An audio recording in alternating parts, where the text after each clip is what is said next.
What's happening, guys? Welcome to a new episode of Jester Radio. It is the final day of March if you're watching this, so you can use the code March Madness. Otherwise, if you are watching this in April, just, look down in the description and we'll have the new discount code for you. Let's open this. It already was half open. I was about to say, dude, it literally was already half open. But now Bro, it's I don't know. It's on your shirt now, but it's okay. I don't know about you, but this, whenever I smell this particular monster, I just think of vodka. I don't know why. I think it's because I've mixed before. Yeah, I think it's the closest one to Red Bull, I think. Yeah. I'd say so, because if you think of the other zero sugar monsters, never tried those ones with vodka, but I don't think I'm going to It is a heart attack waiting to That's happen. what I'm saying. I think that was the VAC days. Now, I don't think if we have to do it now, 26 years old, I think we might just drop dead if you ask me, bro. Yeah, we're both 26, bro. Yeah, birthdays were recent. Yeah, both of of our birthdays recent. That actually reminds me, it's my mate's birthday. I better send him a message today. Let's actually talk about birthdays, bro. As you get older, it's kind of sad how less special they become. Yeah. Well, for me personally. No, I back you as well. Everyone's like, "Are you excited for your birthday?" And I don't know. I don't have that thrill anymore of excitement. I don't know. I think the night, like, as I'm about to go to bed, it's like, okay, cool. Tomorrow's my birthday. I'm gonna get a few dope gifts. Other than that, I don't know. I think it's also maybe because you know what the gifts. Most of the time, you know what the gifts are gonna be, or maybe one or two things. With Steph, your girlfriend, you're gonna give her a few options of what you want. Yeah, but that's the thing. I think that's what also takes the hype away from birthdays now. I think we're at that age now where it's like we already know what we want. We decide, I need this now, or I need a new pair of shoes, or I need some work clothes, or stuff like that. And it's everybody asks, what do you want for your birthday? It's like, okay, I've got this. So you've already given your whole list. There's no, like when you're a child, it was, okay, cool, whatever your parents got you, any toys you're going to get, and that was as far as it went. You didn't know. Now it's just like, I know what I want. Please just go buy me this. Yeah, especially Christmas. It's unfortunate that Christmas has become something that's, I remember when I was a kid, 4 o'clock would come. Because it's summer, the sun's maybe slightly more coming up, especially because we're at the coast usually in December over Christmas period. And then, that first bit of light that you see, I'm waking up, going to my parents. I would say maybe I was 18. Okay, no. 18, yeah. maybe around just, before high school. Yeah. Even when you're 13, you wake up because you're just so excited. You wanted a new bicycle. Are you going to get a new bicycle? You could barely sleep. And it's that excitement, whereas now, you wake up on Christmas Day, especially if you're in a group where there is a little kid. Yeah. It's all about them, actually. Literally. It's all about the little kid. And it sucks as an adult because you're like, screw this kid, man. I want it to be about me getting gifts and the excitement for me. But that's the thing. It was so hyped up when you were a child. It was literally, I used to do the whole, only, my parents divulged everything, when I was as I got older, what they did for Christmas and all of that stuff. Hopefully we don't have any little kids watching these shows, do we? No, well, that's why I don't want to go too far. I don't want to be careful what I say over here. No, this on my podcast it says not made for kids under the age of 18. True, hey. So if you're watching this and you're under the age of 18, go watch YouTube Kids because you shouldn't be watching this podcast. Yes, and because we reveal secrets on this podcast, especially about Father Christmas. What are you saying, bro? No, but no, don't tell me. No, I won't tell you because you still believe in Father Christmas. What do you mean believe? Surely it's just I believe that you exist. It's the same thing. That's true. Well, how would I not believe in you? That's true. It's the same thing as Father Christmas. I mean, well, either way, bro. Rooted in my life, bro, especially in December. He still comes around. Yeah, sleigh land on the roof, goes and eats all the cookies and the milk. And it's funny how you get older. Especially like when we were young, we're like, no, we got to put out these cookies. And then now when there's a little kid, you're like, no, he likes a little bit of whiskey. He actually would rather prefer Oreos or... That's why I say, man. That's why the parents are like, just put out a brandy and Coke for him and, a couple of biscuits and you'll be happy. So Father Christmas basically drives around every night pissed out of his brains for the amount of whiskey the poor has to drink. Bro, speaking about, not expecting things and getting an unexpected, let's say, clap. This Will Smith drama, bro, it's a little bit ridiculous. And, you know, I want to touch on a few topics about it. But, you know, starting off, do you think that was staged, or do you think, you know, this Will Smith, Chris Rock situation was real? So, dude, I've been looking. So, obviously, the moment it happened, obviously, internet went mad. Facebook went mad. Instagram, TikTok. So, I was like, okay, I watched it happen. And then I thought, maybe it was real. It looked real. Like, from a far perspective with the camera, it looked real. But then you obviously get those people that kind of zoom in on their faces and all of that stuff. So that's why I say, so there's obviously so many angles we can talk about now and look at it. So from what I saw, he laughed initially at the joke, right? He had a good chuckle at it because it's Chris Rock. He's a comedian. He does what he does. And he had a good laugh, and Jada gave him some other death stare, and next minute he was up on the stage. Cool.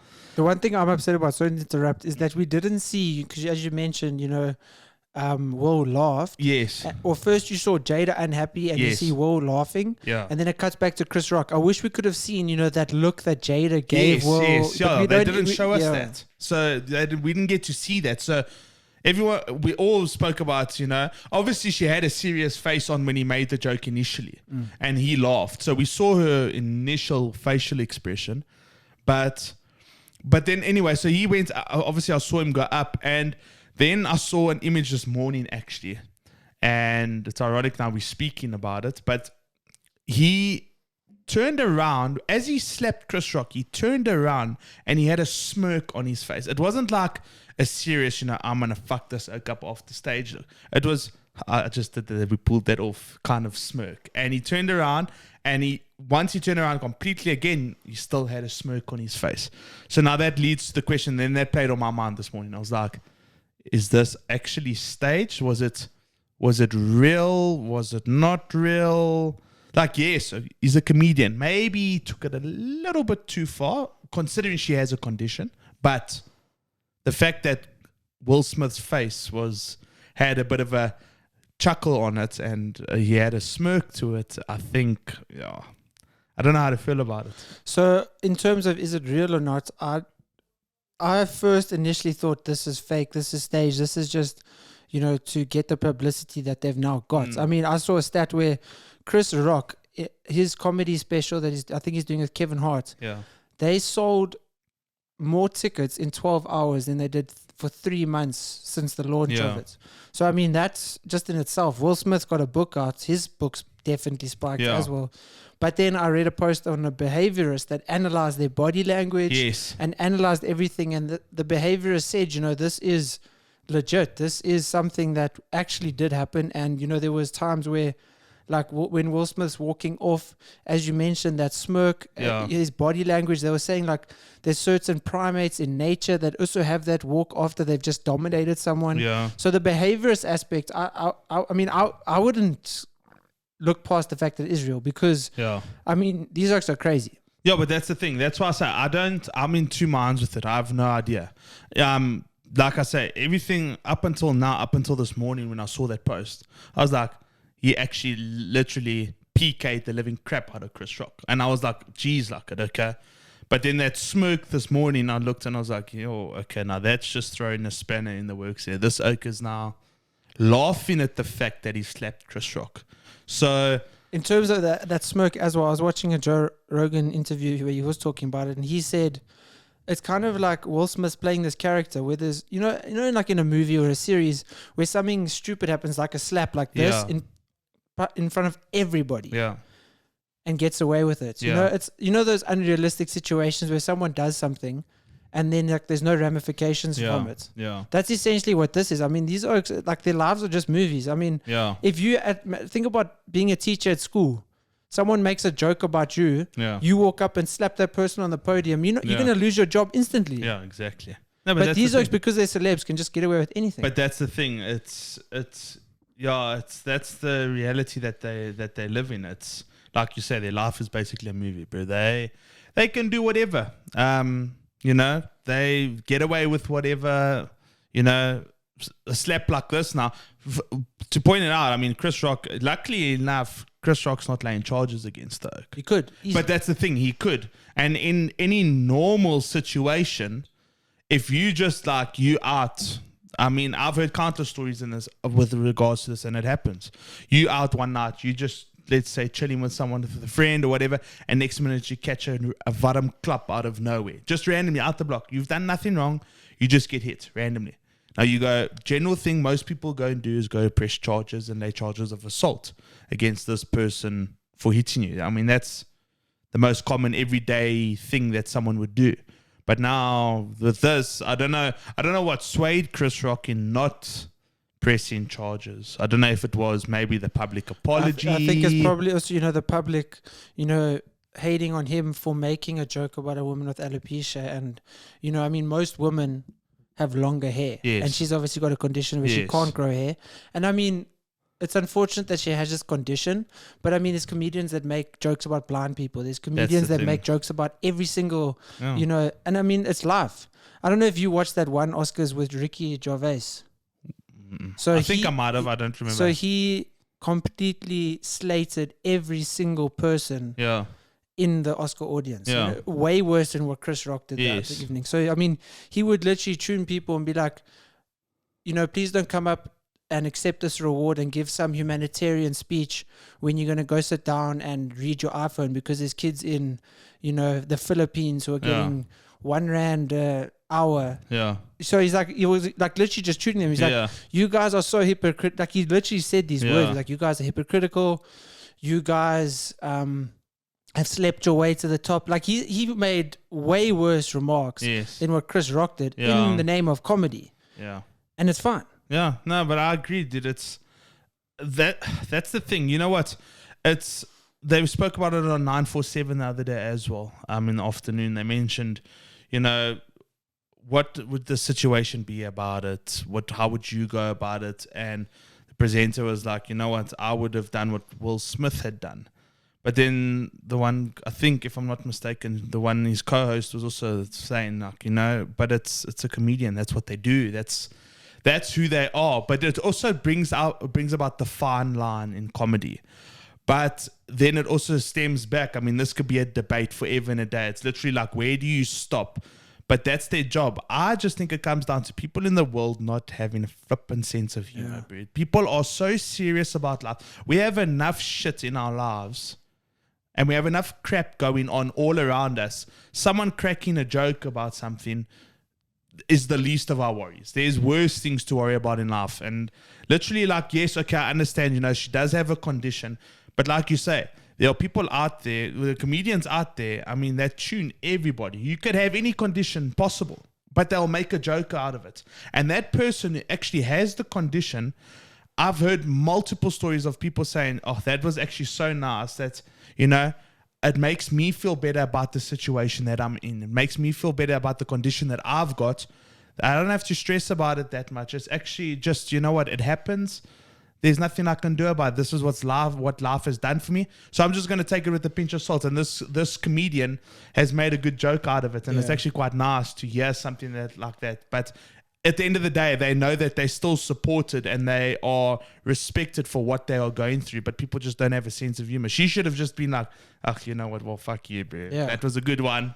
I haven't heard that one before. Carry on with life. Essentially, if you look at, like, let's say someone in a wheelchair and you go to help them and they're like, no, I can do this myself. Yeah. It's because they just want to be treated like a normal person. So anyone that's, truly... Obviously, everyone's person is dependent on, their own situation. But most people, want to be treated like everyone else. Yeah. Everybody wants to just be accepted and loved. Everybody just wants to, a person in a wheelchair is the same as an able-bodied person. Yeah, exactly. So we should be able to make fun of a person in a wheelchair the same way we should be able to make fun of someone, who's able. Because essentially... we're not going to belittle, or we're not going to condescend on you, or we're not going to, look at you like you're this weak person. Yeah. So we won't target you. Yes. Everybody should be as, people should have the availability to make fun of whoever they want, within reason. Obviously not in racial context or... Yeah, not in a malicious manner either. You don't want to do it in a malicious manner. It's not like you're going to go out of your way now and chirp someone okay, for Jada Pinkett Smith, for instance, you're not going to go out and tune her deliberately now. Like you see her, you're not just going to go randomly tune her about her disease now. It's just the fact that, like you say, that people just want to be treated as equally as the next person to the right of them or to the left of them. But if we don't have a sense of humor in us, or we're not able to take a joke, then obviously it's all just going to be misinterpreted and blown up. And there's lots of people that are backing Chris Rock in what he did as well. He handled it well, firstly, but he's a comedian. That's where we need to understand. That's what he does. That's who he is. It does not mean he doesn't have respect for her now, doesn't care about her. It's just that's who he is. He's just adding a bit of lightheartedness to the idea that, she is suffering from something, but she mustn't take it too seriously. You know what? She must still enjoy her life, have a good laugh, and all of those things. Yeah, well, if you look at, we were talking about where to draw the line, Joe Rogan does that very well in his comedy special on Netflix, where he will completely roast males. Yeah. Then he will tune females. Yeah. He will completely roast white people. Yeah. Then he will tune a different race. Yes. So it's saying like we also have so many faults, or we have so many things that could be made fun of. Here's something we can make fun of someone else. Yeah. So it's essentially not saying I'm making a joke of you because I'm better than you. Yeah. It's saying I'm making a joke of you because that's what comedy should be. It should be able to be me making a joke of myself, my race, my gender, whatever it is, and then making fun of someone else. And that's how you kind of get away with it in comedy, is you first belittle yourself, or you belittle your gender, your race, whatever. Then, you can kind of make fun of someone else because it's showing that you don't see yourselves better as them. Yeah. Everybody's equal, so everyone deserves a turn to, get roasted. Yeah, no, I agree, bro. And if you think of it, like, I've been to Parker's Comedy when it was at Monte Casino a few times, and they literally, those comedians stand up there and they have a go at you. You could be sitting there, and next minute you're minding your own business, and the next minute you're being tuned. But it makes it that much more entertaining. But you know what? Like I think we even spoke about it the one time on the podcast a while ago, also about people having a sense of humor, having just that funny bone in their body that they're able to handle a little joke that's thrown at them or something along those lines. But also, did you see? I did see it on Facebook as well. So Will Smith made that statement when he gave his public apology there. He said it was like that love makes you do crazy things, and the shit that he got from people. Well, their relationship, you cannot put love in that in context with that relationship. Yeah, that as well. So, but he got tuned. People were like, okay, well, firstly, love does not make you do crazy things. Love is meant to be a thing where it's calmness, passion, gentleness, a few other words. What's that verse in the Bible? Love does not envy. Love does not anger. Yeah. Essentially, it's like that. Love. If you love somebody and they do something wrong to you, okay, obviously this is different because Chris Rock offended someone he loves. Yes. But if you love someone, it should never bring about anger in terms of that's like the that. thing. It should be like, okay, bro, I don't agree what you're saying. Yeah. Like, I'm going to go and comfort her, go talk to her. Yes. But I'm not going to act out in violence. Yes. But that was the thing. That's what this person said on Facebook. You know what? They were like, love isn't any of those things. There's no anger in love. It's meant to be it's meant to be happiness.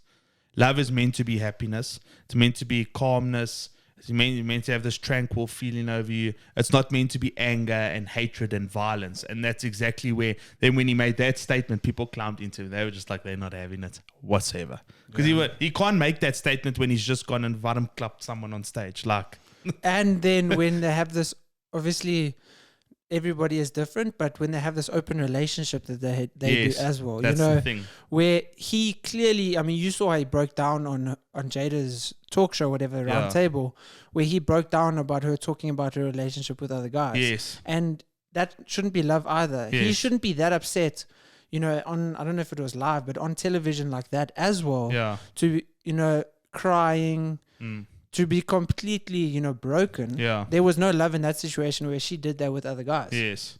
No, I agree, bro. So, yeah. Speaking of love and parenting, some people, I know you and I, we're not geniuses. We're not intellectual boffins. So very far from that. So our parents, had to have a little bit more of a strict approach in terms of, completing schoolwork, doing things that needed to be done. But I want to open up a discussion with you in terms of, can parents be more flexible in terms of how strict they are, how, structured routines for kids are, does it allow for more flexibility the more talented and smart a kid may be? Being as a teacher, I want to hear your points of view. Fip. To be honest, bro, like, if you think of, so now you've mentioned with us two, not being the sharpest pencils in the pencil case, bro, but we say pencils because we didn't get our pen licenses. That was a grade 3, bro. It took a while to get that shit going. I didn't get it. I just passed grade 3. So okay, well, you have to have a pen license in grade 4. Grade 4, yeah. Look, to be dead honest, I honestly think I haven't been exposed to many situations with regards to that. But from what I've seen in and around, like, obviously the school environment, being a teacher and that, I've seen you've got your 80% students. They're top sportsmen as well. They partake in cultural things as well. I think parents are a little bit more flexible when it comes to that type of stuff, because it's also the idea of they know that their child is capable of getting home after a sports practice, going and sitting and studying and doing their work or homework or whatever it may be. I think it's not necessarily, I don't want to say they get away with things compared to someone else who doesn't do any work. But I definitely do think your person who's sitting at 80%, maybe in a first team of some sort, does cultural activities, maybe has academic colors, whatever the case may be. I definitely think they have it a little bit easier than someone who isn't going down that route. But yeah, I don't know. It's a tough one because, like I say, I don't get to see the environments that these kids come from. I don't know. Maybe your child is like an 80%er and they are first team of some sort, or they, partake in all cultural activities. But meanwhile, at home, it's like, you will go to your room now and you will do your work. And if it's not done, you are not going to bed tonight, or you are not getting food until your work is completed. So that environment, I wouldn't say I really know about it, but I know, like, for someone who, like, average people now that during school, like, I was never an 80% student. I was literally dead average, sitting at 60s, maybe 1 or 2 70s and a few 50s. So mine was, if I think from my home background, it was get home. And I mean, I did do sports. I was on sports field every single day. I got home at about 5:30, 6, showered, had dinner. And it came down to my mom being like, okay, you have to go do your homework now. It wasn't... But mom, CSI's on. Yeah, exactly. But that's the thing. It was... My thing at home was, if you want to watch this now at 7:30 or 8 o'clock, if you want to watch this show, your work has to be done.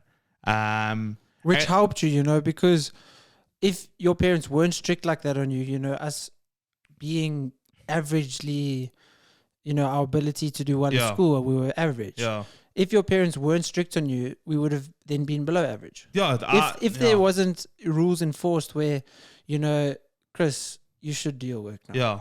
Jesse, you've got a cycle test tomorrow. I think you should study. Yes. Because, those kids that may be smarter, they can get away with it more because they also might have been paying attention in class, or, their memory is slightly better, or, they've with smarter friends, so those friends are talking about the work and they remember some of it. Whereas, when I was in school, not that I had super strict structure, my mom was always like, Jesse, go study. It's not like she ever checked up on me. Yeah. Which was not her fault. It was my fault for just not going and studying afterwards. But if you look at, really smart kids, they have the ability to, as you say, you get home at 6 o'clock. Those kids have the ability to, maybe not study, or maybe not have done their homework, because when they do apply themselves, they're going to do very well. Yes. So, you can, but also it's different because you can allow that flexibility with some people and some not. Because, we all know that how well you do in school is no indication of what you're going to do in life. Yeah, no, I agree. But it's like, mentioning like, it wasn't like, you got home, it was like, okay, I think you should actually go do your studying or go do your homework. It wasn't like, if you don't do this, you're not going to get this. But I think if I have to think of it, like the parents that are laid back, that don't really care what their child does, you actually do see that a lot. It does show up in their schoolwork. I also know, like, at school, you obviously have your parent, like, your children that come from a single parent background, and you see the strain that these kids also take, and it reflects in their academic work. It shows in their academic work, just because it's not, maybe the parent that is no longer around might have been the one that enforced it and was like, okay, you need to do your work now. But now you're with your other parents who obviously isn't as strict. So it does show a little bit in terms of that. But like I say, you can't really tell, I mean, if I speak to the matrics at school sometimes and find out how everything's going with regards to studying, because obviously matric school, you do schoolwork and majority of it is studying, because everything's prepping leading up to studying and assignments. Exactly, it's assignments. You've got no time in matric. It's not, the work is easy, but it's a lot of work. And if I speak to some of the matrics, they'll say to me, "Yo, sir, I'm so tired." I'm like, "Why are you so tired?" They're like, "Sir, no, we were up last night at about 1 o'clock." They wake up. They'll literally go to sleep at 8, wake up at 1, and then sit and study for their. Did you ever cycle? Do that? I didn't do that. No. You see, but that's why I'm saying now. If I'm thinking of that now versus what I did, I mean, one of the counselors at our school, she told me the one day, now she woke at about 3:30, and was studying for biology that morning. When she was in school? Oh, no, she's in matric now. And she said, she's like, "Sir," you could see she had bags under her eyes, and I was like, "Are you okay?" She's, "No, so I was up at 3:30 studying for our bio test today." And I'm like, you see, now that's dedication. You see, but that's an academic person, though. That's a person who really wants to, and Truz Bob, she is one of those kids that does do well at school. So that just shows you, that extra effort. They don't have to be reminded to do their work. Their parents can afford to be a little bit more lenient with them, because they trust their child. They know my child's a genius. It takes them an hour, and you get those people that memory just sits like this. They'll read over 5 pages in 10 minutes, and they'll know the entire thing. They know it off by heart. I think maybe that's what it's about. It's not about pure brains and, intellectual level. It might just be how bad the kid wants it. So all kids need to be different. You can have someone that's not good, they're not clever, they're not doing 80s, even 70s, but their parents can leave them, but because they don't want to do even worse than what they're capable of, they will work hard. Yeah. So those are the kids, maybe it's based on work ethic, how lenient parents can be with their kids. Because, you can look at your kid, you can see they're not a bright kid, but you see how hard they work. Yeah. And you can see, okay, well, I don't need to push them because they're busy pushing themselves. Yes. Whereas you can get someone that's really clever and does nothing, and, they could be getting 90s, but they're getting 60s. Yes. Then you, even though they're clever, you have to enforce it. Yeah, no, that's what you see, but that's where the thing is, like only you as a parent would know, even myself as a teacher would know what that child is capable of achieving. And I mean, I see that in class. There are learners in there who sit with a 55, 60, and I'm like, but you're not that type of student. You're a 70, bordering 80, possibly even more. What do you do when you get home? No, so after sport, I'm tired. I'll just do whatever homework I can and then go to bed. That's it. There's nothing that little bit extra that's put in, I believe, like, if a child, they all have the ability, like, no one is stupid. And it boils down to what you've said now. And it's like everything in life. How badly do you actually want it? So now, if you want to achieve that 70% average, for instance, and you're happy with that, cool, but you're sitting at 60s now at the moment, but you're capable of doing it, because it will show in the test, for instance, like, you might have put in a little bit of study for one test and you cracked a 75, and you're like, oh, okay, I got 75, and then after that you sit and you get 60 for the next test. But then you ask yourself the question, how did I get that 75%? What made me get that? I actually studied for that test. So it shows that I'm capable of actually being able to get that mark, but I have to put in the effort. I have to put in that graft to get that mark. But then when you don't study, that's when you're marked up. And I mean, I was like that. I know for a fact, okay, not from the science perspective. I went for extra lessons for science and I still failed that shit. I think science and maths, you obviously need that mathematic brain. Yeah. But biology, history, English, all of that stuff is just, you need to learn. You need to study. No, you've got to, I mean, I think, physics or science and maths, that literally just comes down to clicking. You either get it or you don't get it. I don't think there's like, I half get it. It's either you've got it and you understand it, then you're going to get 70s and above, or you're not going to get it for shit. Like, I mean... And then you get what we got. And you get what we got. So anything maths related, don't ask me that stuff through. But the rest, like English, geography, for instance, history, all of that, bio, that's just self-study. That's you sitting down, understanding what the teacher has explained in class, taking down the notes, going home, and then just reciting it and going over it again. That stuff will stick with you. Maths and science is a whole different ball game, but for the rest, you literally have to put in the work to understand it. But I mean, even just for maths and science, you have to actually practice that stuff. It's not like you can go do the sums in class and be like, okay, cool, I know what's going on. You actually have to physically also go sit and practice. But speaking of persistence, bro, and recently been watching Big Bang Theory, and your and Steph's story of how you finally won her over, essentially is the same as Leonard and Penny, where persistence with girls, from a guy's perspective, being persistent with girls. And, if a guy really likes a girl, he will try and he'll try and he'll try. He'll message her. He will, surprise her with something. And then if a girl does that to you, not all the time, but if a girl had to do that to you, as a male, we tend to be more freaked out. Obviously, girls do get freaked out with guys as well. Yeah. But essentially, if you do persist as a man, I think your chances are better with actually getting to the girl than if a girl is constantly messaging you and constantly sending you flowers, and obviously flowers as an example, but you're going to feel smothered if you're not that into the girl. Why is it that us as males, maybe would be hesitant if a girl is over the top like that, but but I guess maybe it's just because girls want someone that truly shows they care for you. Yeah. To be honest, I think this all boils down to the male race just being full of shit. Bro. Yeah. It's ego as well. Yeah. I think it boils down to us just being full of shit, and we can't handle that type of stuff. It's like we are persistent. I know for myself, obviously, I was very persistent in getting what I wanted, and you got it. Yeah.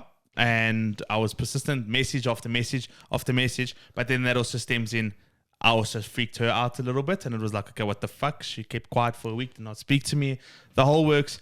But eventually it came right. But I also think... Did you do one thing in particular that won her over? Or was it just, all the things accumulated? I think it was just everything accumulated, to be honest. I don't think... She's like, oh, this guy's not going to stop. Yeah, I think it came down to it was like, fuck, this oak's annoying the shit out of me. Let me just, I'll stick around. It's fine. So, but that's the thing, bro. It's... look, I can't speak from first-hand experience. I've never had a girl... Hey, bro, that's also the thing is, I don't think there's ever girls or any guys that have really experienced that. There's not many guys that have had... a girl throw themselves at him the same way girls experience guys throwing themselves at them. But that's the thing, that's the thing. That's why maybe men would be a little bit freaked out, because it's like, this doesn't happen. What's going on? Yeah, it's not a natural occurrence. That's the thing. That I mean, in my whole lifetime, I've never... Like when obviously it was, the whole dating scene started kicking off, and it was like, oh, you know what's going on now when it comes to girls and that. I've never...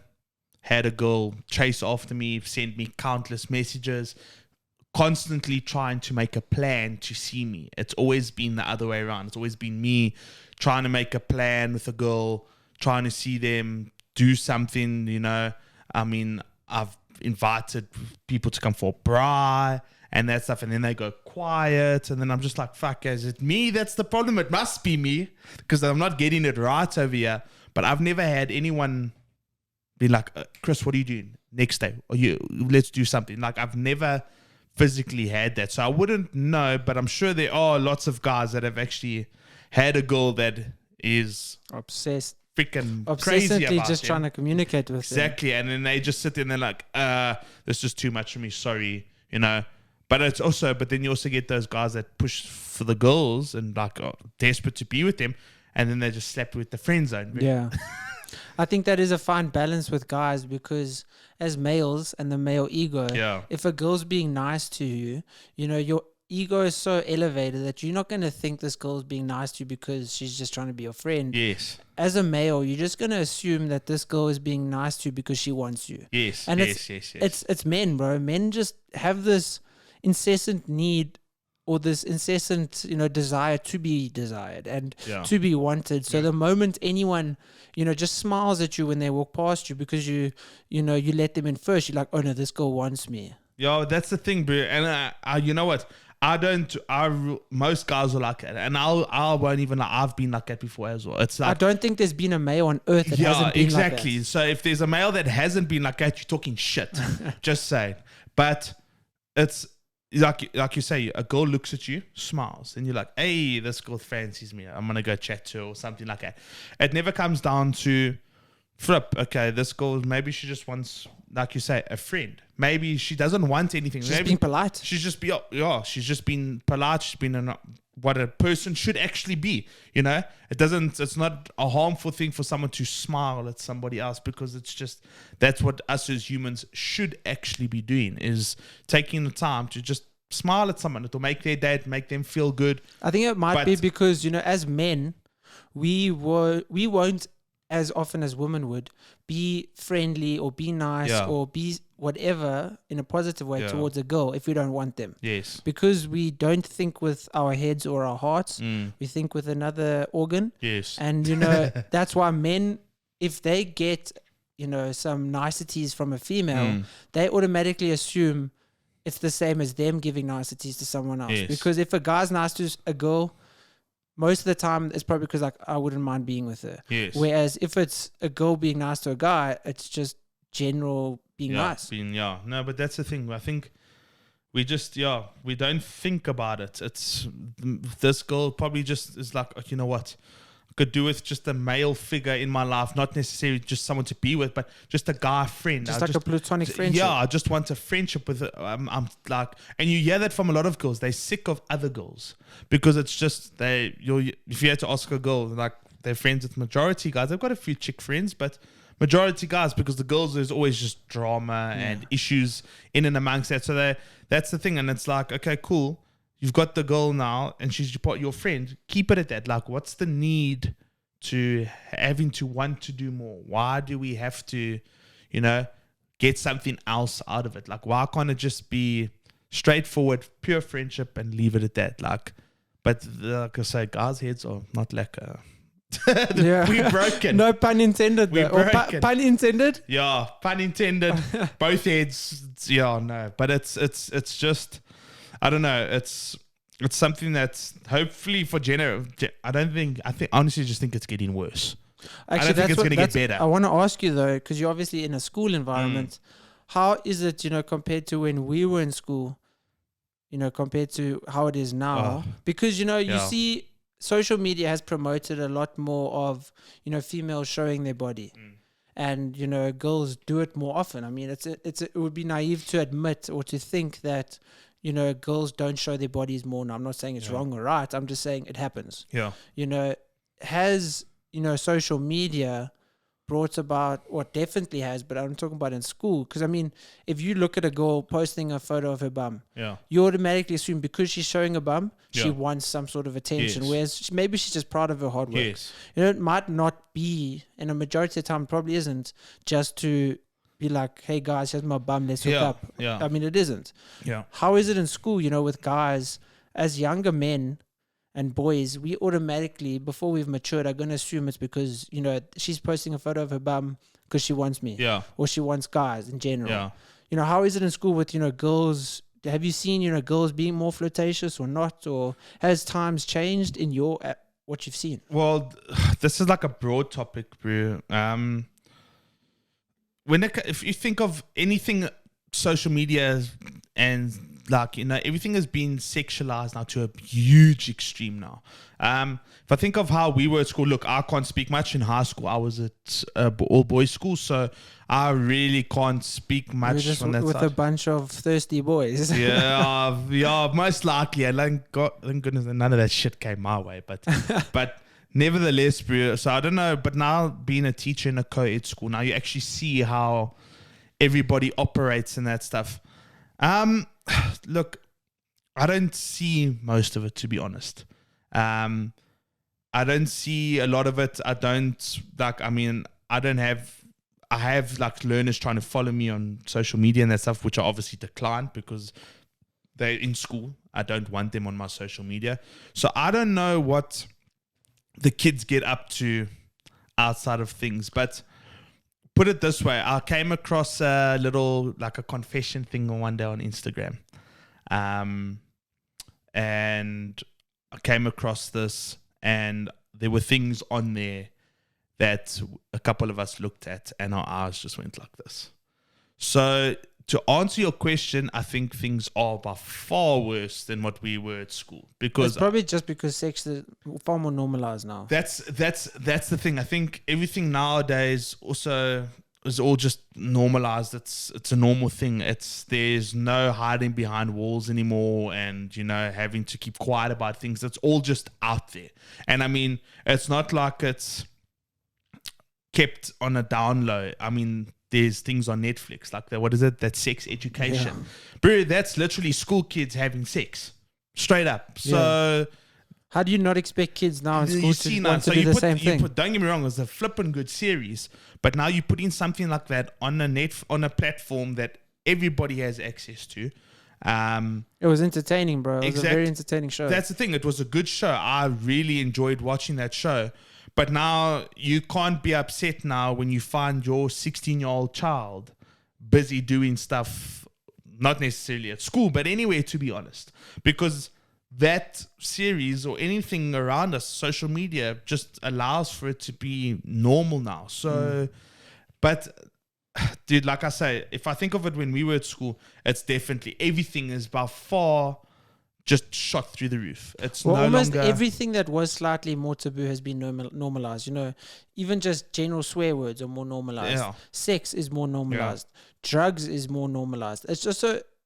It's because, and it's similar to, why we think today's times are worse in terms of natural disasters, in terms of war and all of that, is because the media just puts it out there. Yes. Sex is all online. Yeah. Swear words, whatever, cursing, all online.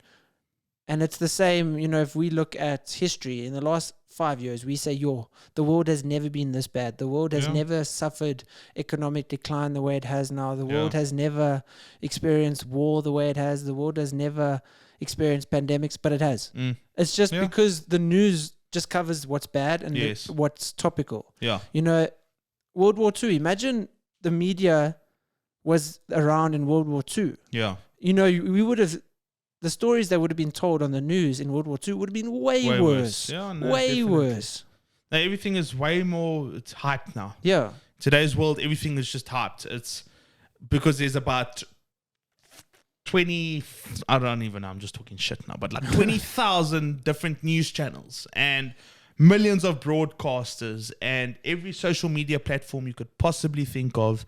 And all it takes is one person to post one picture, and then it just spreads like wildfire. Well, essentially, a good example is, Greg Doucette. What's the guy who talks about like analyzing bodybuilders or celebs and like, are they natural? Or like more plates, more dates. Yeah. Those kind of guys who were strictly bodybuilding. Now, I saw Greg was reacting to Will Smith slapping someone. And then I'm like, bro, this isn't what your target audience wants to see, really. Exactly. They want to see if you breaking down The Rock's physique to see if he's on juice or not. It's just like everybody trying to... I mean, it's the same what we're doing. We're talking about Will Smith. We're talking about sex.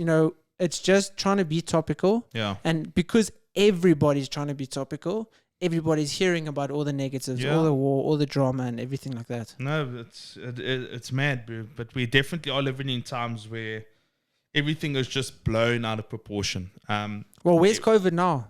That's the thing. I was actually thinking of it the other day. I was looking this morning and I saw a thing on News 24, like 3,100 new cases and three deaths. So I was just like, does this shit even exist anymore? It's because- it's like no one's talking about it now, because the moment war between Russia and Ukraine started, it's like, okay, well, stuff COVID, we're not worried about the stats anymore. We're more focused on something in another country and how it's going to affect our economy now, which it obviously is. But things like that, like COVID, doesn't exist anymore. It's all of a sudden just the war. Quiet. Now it's all we speak about is the war. We speak about it. Will We're starting Smith. to pay. Yeah, we're speaking now. Everybody and every second person is sharing it on Facebook and Instagram and that stuff. It's Will Smith and Chris Rock now having a little scuffle at the Oscars. I think even saw a thing about the Oscars have always been so boring, and now everybody's watching the Oscars because shit like this happens on TV. Exactly. That's just a part of it where it's like, maybe it was staged, bro. That's the thing. So, yeah, I don't know. It's everything just moment one thing happens, it's a whole topic of discussion. Yeah. Literally. Well, just like that, guys, I'd like to say thank you for watching and have a great day.